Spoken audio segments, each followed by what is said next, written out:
So, are there many paths that lead to heaven? I mean, what happens after we die? Well, New Age says that there's reincarnation.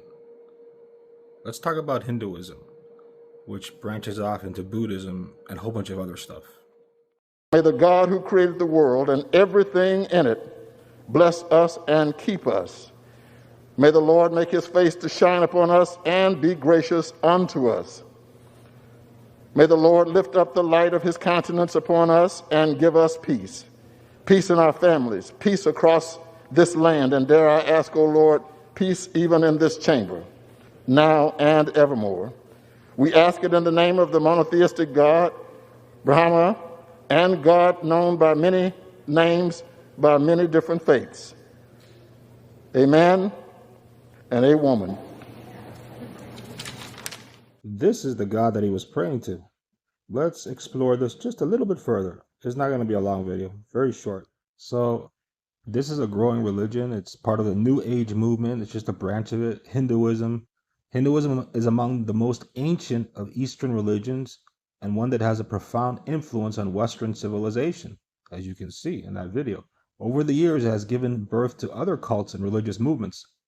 Buddhism started as an offshoot of Hinduism. Today, the New Age movement, Transcendental meditation, Wicca, and many forms of pagan worship are offspring of Hinduism. I present this information in an effort to explain the general beliefs of Hinduism and contrast them with biblical Christianity. We do our best to explain some rather nebulous concepts and may make some mild generalizations. If you are Hindu, please understand that we bear no hatred or malice against the people that practice this religion. We only wish to show how the Hindu religion differs from the gospel of Jesus Christ. It is our goal to present the truth with love.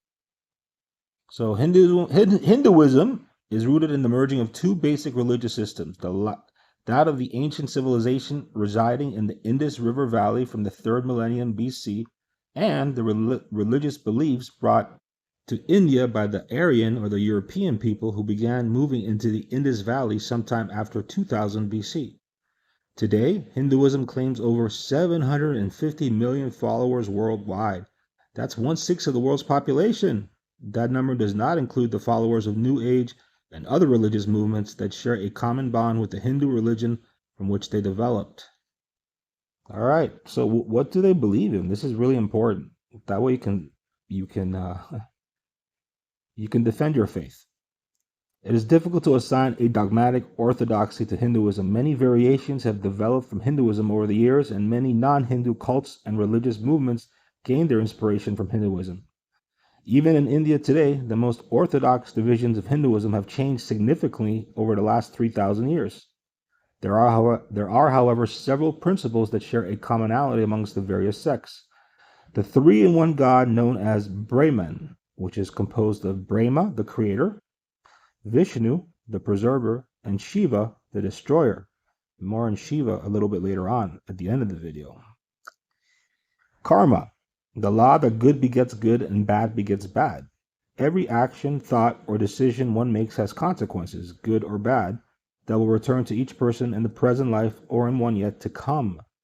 Reincarnation, also known as transmigration of souls or samsara, this is a journey on the circle of life where each person experiences a series of physical births, deaths, and rebirths.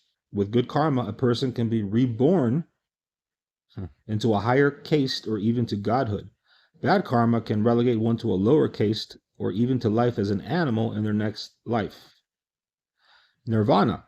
Remember that? Nirvana? The group Nirvana, the rock band group Nirvana? This is the goal of the Hindu. Nirvana is the release of the soul from the seemingly endless cycle of rebirths, of reincarnations. Hinduism is both polytheistic and pantheistic. There are three gods that compose Brahman: Brahma, Vishnu, and Shiva.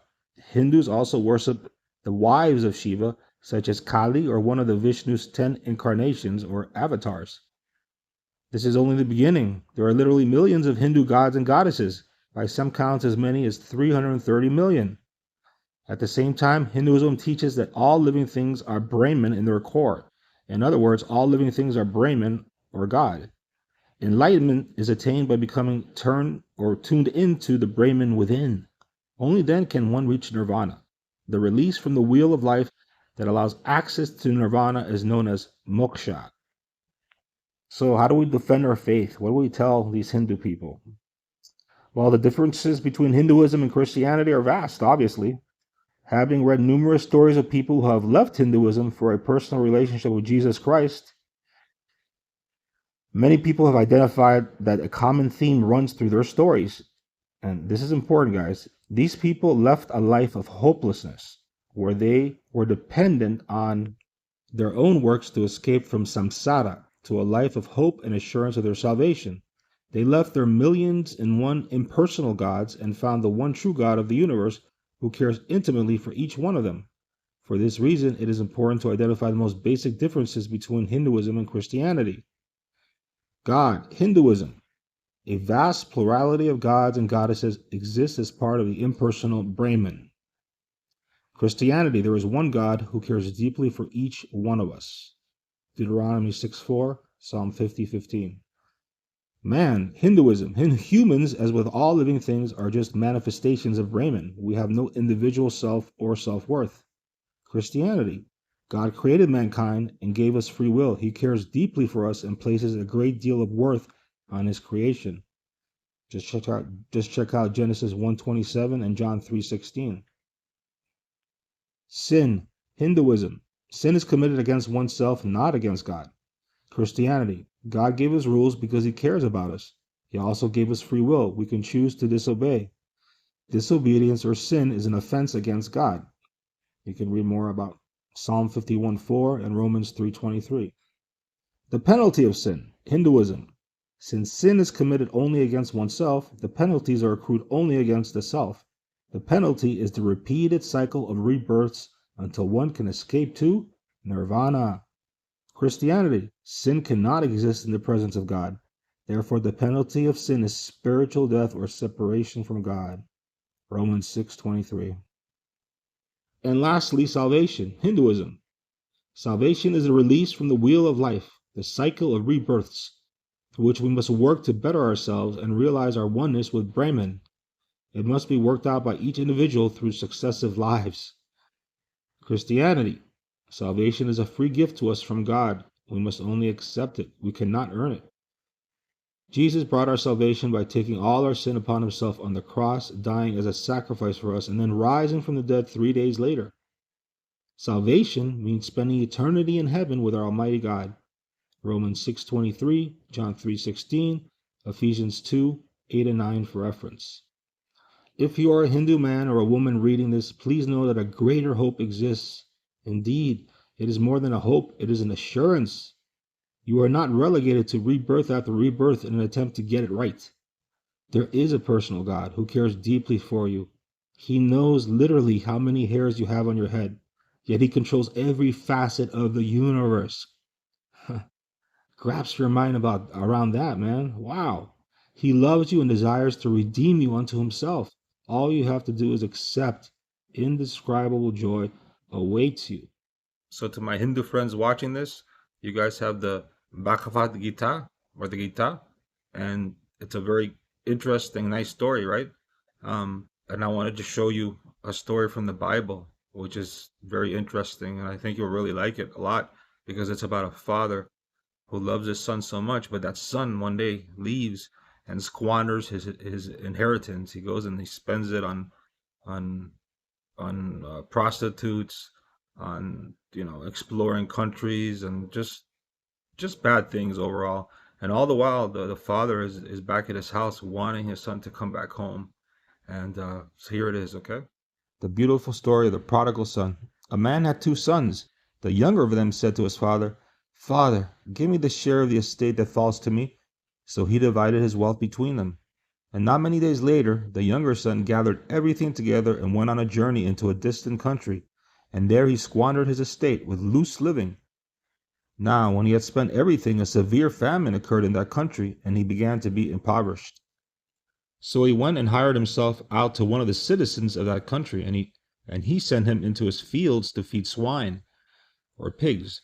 And he would have gladly filled his stomach with the pods that the swine were eating, and no one was giving anything to him. But when he came to his senses, he said, How many of my father's hired men have more than enough bread, but I am dying here with hunger? I will get up and go to my father, and will say to him, Father, I have sinned against heaven and in your sight. I am no longer worthy to be called your son. Make me as one of your hired men. So he got up and came to his father. But while he was still a long way off, his father saw him and felt compassion for him, and ran and embraced him and kissed him. And the son said to him, Father, I have sinned against heaven and in your sight.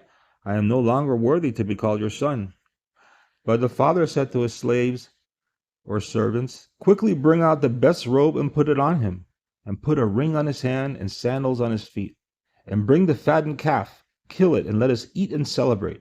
For this son of mine was dead and has come to life again. He was lost and has been found.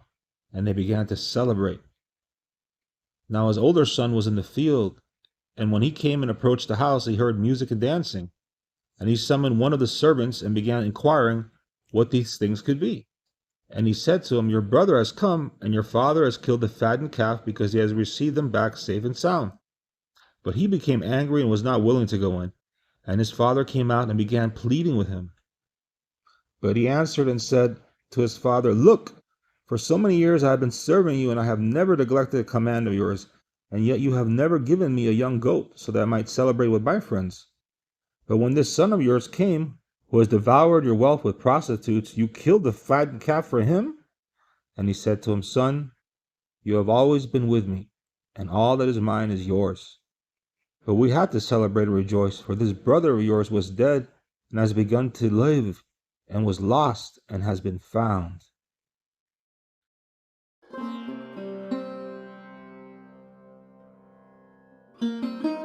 Then Jesus said, Come to me, all of you who are weary and carry heavy burdens, and I will give you rest.